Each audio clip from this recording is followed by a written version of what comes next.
David, you said, and also Itai, I think you also mentioned that you agree with David about the number of bidders when allocating a government asset.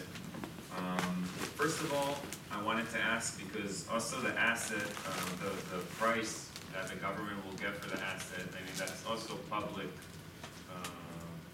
It's also something public, and it's important how much money, and more so if the government is starting to put competition concerns in their bids, and they don't bid only for the price they get, but sometimes the bid itself decides a lot of things that will be in the market. Let's say in power plants, it could be exactly the price that they will sell electricity to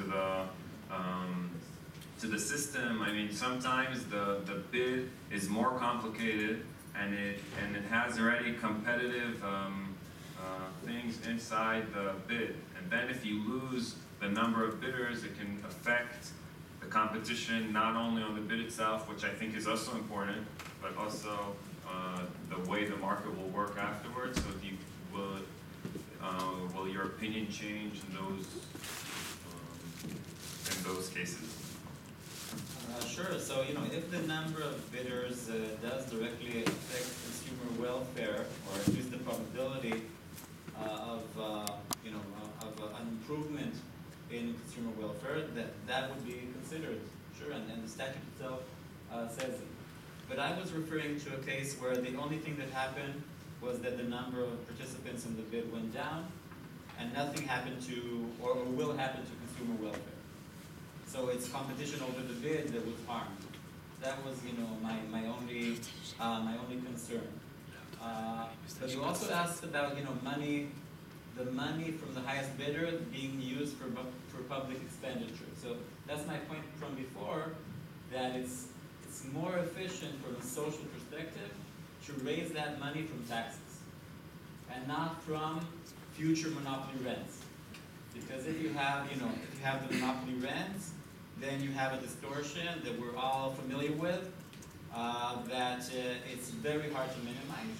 Whereas the distortion from taxation is easy to minimize. That's sort of the thesis behind it. But you may be subsidizing the second acquirer, because you don't know that the price will be the competitive. That if you take out the highest bidder, you will get exactly the price. The monopoly, the price is giving more because you'll have market power. So yeah, well, by definition, he will be a better, a more, take the concern about ordinary market concentration for concreteness. So the second bidder might be pro-competitive, a pro-competitive acquirer of the asset. Just like when you deal with mergers, the firm is for sale. You object to the highest bidder. The second bidder might be a much more pro-competitive bidder. I agree that in the case of overall concentration, it's a more challenging question. But suppose you keep fixed the question of consumer welfare. Consumer welfare is the same no matter which bidder wins. And the first bidder is a problem from the point of view of bargaining power vis-a-vis the government.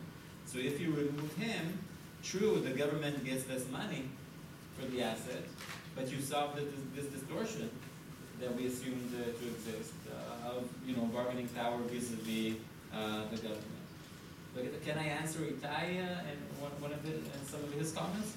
First of all, the synergy. You said that sometimes there's synergy here that we don't want to lose. So I agree.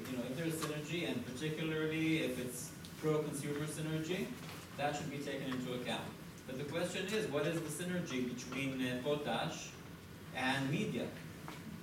So the only synergy I see is that the guy with the news network can leverage this in order to get benefits in his potash monopoly or other monopolies that he has.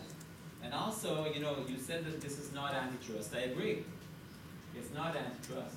It's expanding the scope to other issues. So it's not part of the antitrust statute.